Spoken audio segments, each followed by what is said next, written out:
I once believed that my destiny was to drink a lot, use a lot of drugs, party a lot, probably die young and leave some kind of crazy creative legacy behind me for the world to admire once I was gone. But fortunately, making the decision to come into recovery has given me a different perspective and a different slant on things. And so, I want to talk a little bit about that today, because I know a lot of people out there feel very much like that.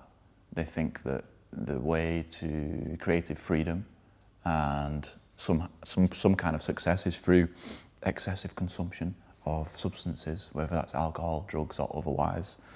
And it's really not been my experience. In fact, coming into recovery has been the best thing that I've ever done for my creativity. So, if you feel a bit like that old version of me, the one that's partying all the time, chasing that next high, drinking, using drugs, doing things that aren't really moving the needle in the direction that you want it to be moved in, but you feel stuck, unsure what to do, then listen up, please, because this video is for you as well as for the old version of me. As always, that's who I'm making these videos for. It's for the Joe of 5.5, coming up 6 years ago.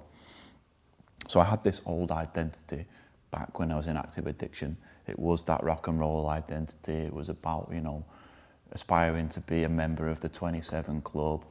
It was about hedonism. It was about living in the day, but in a bad way, only today matters. So what I'm going to do is drink as much as possible, party as much as possible, use as many drugs as possible, and associate with people that don't really care about me, but who also want to live the same way. And that's really what my identity revolved around back in the day. I still considered myself to be an artist, even though I wasn't really making any art. I had a little sketchbook here and there, perhaps, but a lot of the writing in there was illegible because I was always wasted, and yeah, if you feel a bit like that, then just think authentically and really think about whether doing that is as beneficial for your creative practice as possible, because I know in my experience it wasn't. It was just a bit of a lie that I'd been telling myself over the years. And really chasing that rock and roll dream, right, is something I keep banging on about, but it is so important because so many people out there, and I see it all the time, musicians, artists, writers, it goes hand in hand with being kind of experiencing life, feeling like we're on the periphery of normal society. And I still do, in some sense, feel like I'm on the edge of normal society. I think being an artist is about being on the edge of normal society anyway. But trying to achieve some kind of enlightened or higher state through drink and through drugs, and playing this character of the artist, playing the character of the tortured musician, playing the character of the writer who, isolates themselves in their room and writes until the early hours of the morning, drinking beer and whiskey and stuff like that, kind of romanticising and glamorising that mental health problem, that addiction, simply put, is unhelpful, and I really want you to think about that. Are you doing that? Is this the way that you're living your life? To what end do you think this overconsumption of alcohol and of drugs is really going to benefit your own creative practice? Or perhaps, truthfully, is it a bit of an escape from reality? Is it something that you do because you're not comfortable in your own skin? Is it something you do because you're scared of what may be without these things in your system? That was my experience, and I don't want to push ideas onto you, but the intention of this video is for you to think a little bit about that, think deeply about where you're really at in your own creative and life journey. And if you are using those substances a little bit too much, or you're using them for the wrong reasons, or as a lot of my friends say, if drink and drugs are costing you more than money, i.e. costing you your sanity, costing you your peace of mind, costing you your friendships, relationships, then perhaps you need to think about what am I going to do to address those things moving forwards? So that leads me nicely on to the shift that I experienced in my own journey. You know, it was really strange to realise that I was more creative without alcohol and without drugs in my system, because for most of my early adult life, you know, late teenage life, early adult life, up until I stopped at the age of 27, funnily enough, was revolved around like being an artist, needing substances in my body to be an artist. That was it. I had to, you know, if I wasn't drunk all the time or hungover or, you know, chain smoking, rolling cigarettes at parties with cool looking people, then I wasn't an artist in my own insane mind. And really the shift that I've experienced over the last 5.5 and 6 years coming up is that I am way more creative without substances. I am way more authentic without substances. I am way more connected to myself, to others, and to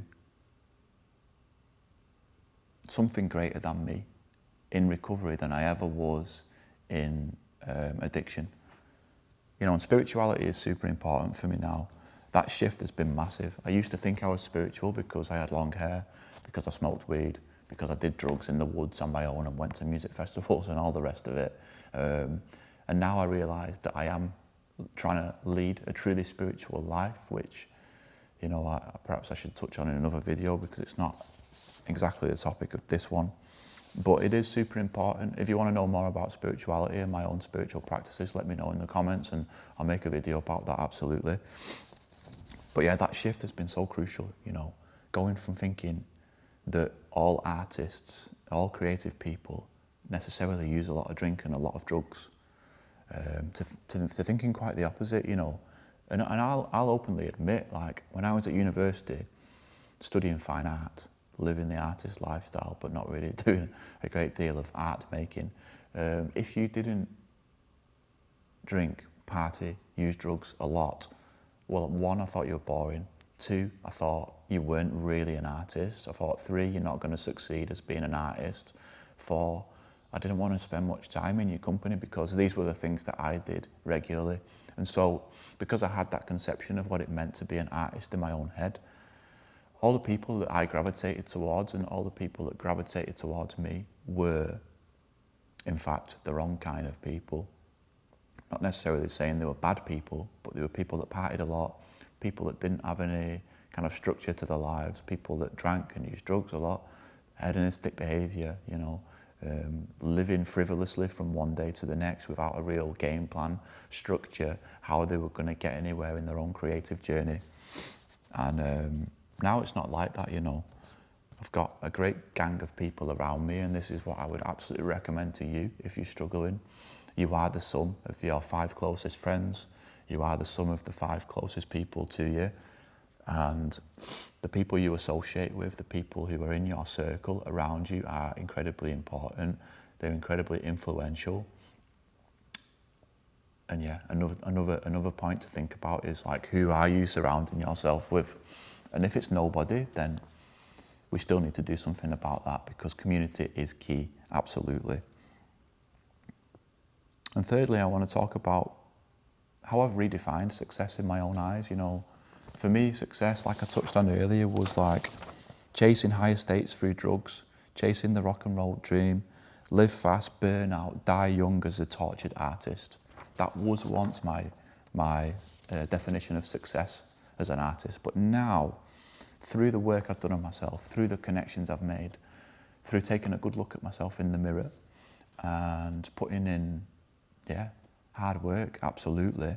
My definition of success now is really revolves around living fully, not dying young. You know, I want to live to a ripe old age. I want to be one of those artists who's still painting when they're 80, 85, 90. Who knows if I'll make it, but it's a good goal to have, isn't it?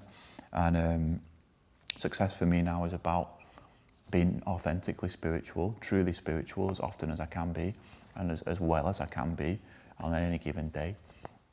And these shifts are really important for us to consider, you know, as artists in recovery. So yeah, if you're feeling a bit like that, you know, if your definition of success is really the former that I talked about, this kind of chaos and craziness and one night stands and hedonism and partying, or isolating, using drugs in your room on your own, drinking on your own, going to the pub on your own, lack of purpose, lack of direction, no connection to anyone, not even yourself, then perhaps have a think and see about how we can start to redefine what success means to you. Start to think about where you really want to be, what you want to do with your life. Is it that the alcohol and the drugs are supporting that vision, or are they detracting from it? Are they keeping you stuck and keeping you away from that vision? So, you know, creativity doesn't have to destroy us. I used to think that being creative meant being that crazy person, but I've come to realise that it doesn't mean that. It doesn't have to destroy us, and in recovery it became the very thing that saved me in the end, and I think that's a really beautiful thing. So as per usual, let me know if you experienced anything like that.